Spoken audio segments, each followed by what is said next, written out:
ආයිබෝවන් යාළුවනේ මම මේ කරන පළවෙනි වීඩියෝ එක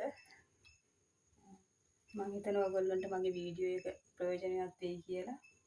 මම අද කියලා දෙන්න යන්නේ සාරි ජැකට් එකක් කොහොමද තනියම මෙෂර්මන්ට් කරගෙන බ්ලොක් එකක් නැතුව කපාගෙන මහන්නේ කියලා. මුලින්ම මම ගන්නවා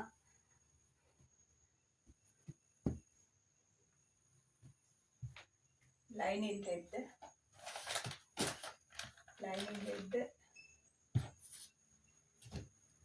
මෙෂර් කරලා මේ විදිහට මෙෂර්මන්ට් එකට කපා ගන්නවා. මේ තියෙන්නේ ඉස්සරහ කඳ උඩ කොටස බ්‍රාකට් දක්වා උස කඳ කොටස ඉදිරි පළුව. මේ තියෙන්නේ යෝක් එක. මේ විදිහට මම මෙෂර් කරලා මේ විදිහට කපාගෙන තියෙනවා. මම ඔයාලට කියලා දෙන්නම් කොහොමද මේක මෙෂර් කරගන්නේ කියලා. මේ තියෙන්නේ බැක් පළුව. මම මහන්න යන්නේ හයි නෙක් කොලර් එක දාලා තමයි මේ සාරි ජැකට් එක. මේ තියෙන්නේ අත් දෙක ස්ලීව් දෙක. මම දැන් මේ ලයිනින් එක මෙෂර්මන්ට් එකට කපාගෙන තමයි තියෙන්නේ. මම කියලා දෙන්නම් ඔයාලට ලයිනින් එක තියලා කොහොමද සාරි ජැකට් එක කපාගන්නේ කියලා. මම ඒකට භාවිතා කරන මෙන්න මේ වාගේ ලේස් රිද්දක්. අපි ලේස් රිද්දකින් තමයි මේ සාරි ජැකට් එක මහගන්නේ.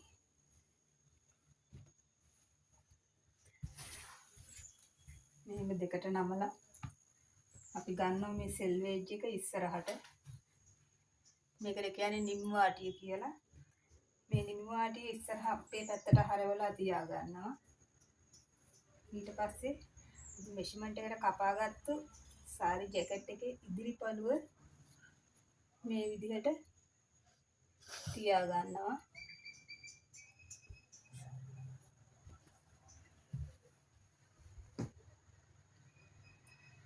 මේ විදිහට තියා ගන්නවා.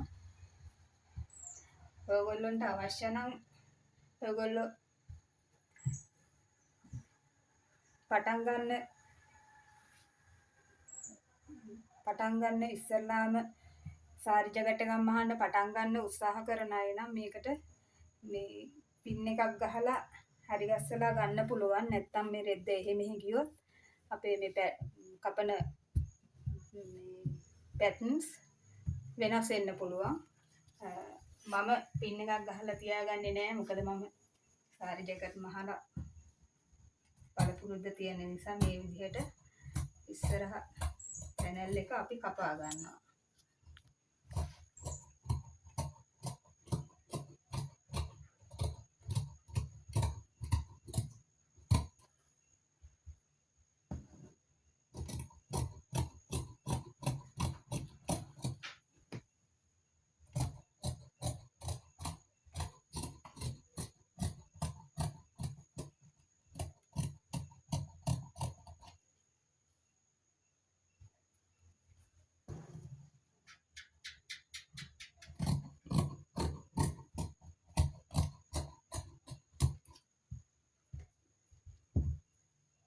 ඊට පස්සේ අපි මෙතන තියා ගන්නවා මේ යෝක් එක සාරි ජැකට් එකේ ඉස්සරහ පළුවේ.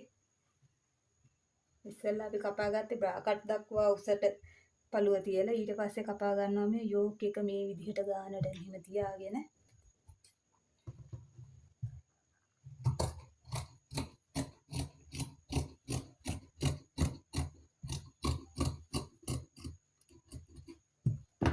මේ අපේ බ්‍රාකට් දක්වා උස සාරි ජැකට් එකේ ඉදිරි පළු දෙක මේ විදිහට මම කපා ගත්තේ.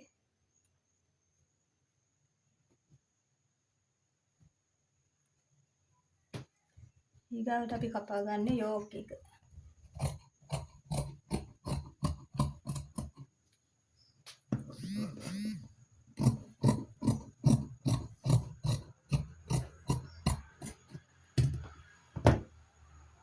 මේ තියෙන්නේ අපි කපාගත්තු යෝක් එක.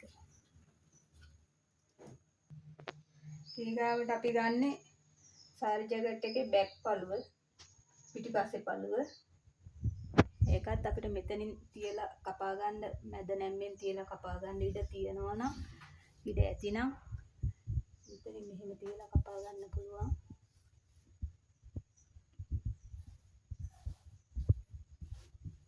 මේකටත් මේ හතර වටේට පින් එකක් ගහලා එහෙම වෙන්නේ නැති වෙන්න, වෙනස් වෙන්නේ නැති වෙන්න හරි ගස්ස ගන්න.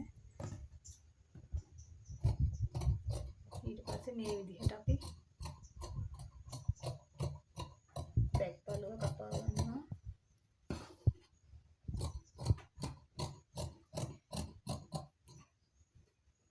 මම මේක මහන්නේ හයි නෙක් කොලර් එක දාන්න පුළුවන් දාලා මහන සාරි ජැකට් එකක් විදිහට මේ කපලා තියෙන්නේ. පිටිපස්සේ පළුව සම්පූර්ණම වහලා හයි නෙක් කොලර් එක දාලා මහන්න තමයි හරි ගස්සලා තියෙන්නේ. මම මේක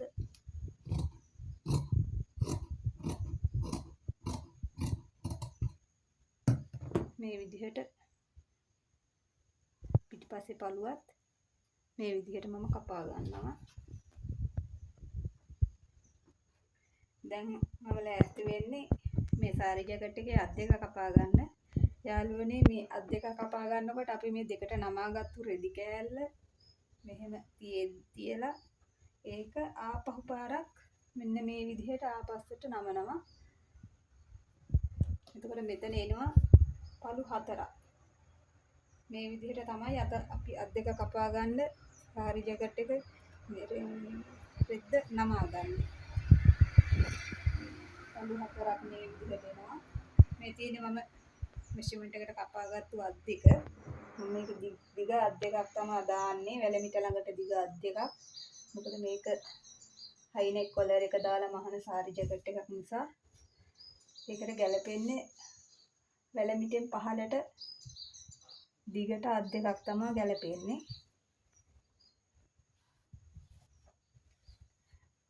ඔයගොල්ලන්ට පුළුවන් මේකෙත් මේ හතර පැත්තෙන් මෙහෙම පින් එකක් ගහලා එහෙම යන්නේ නැති වෙන්න ලස්සනට පිළිවෙලකට තියාගන්න. ඊට පස්සේ මම මේක මෙහෙම කපනවා.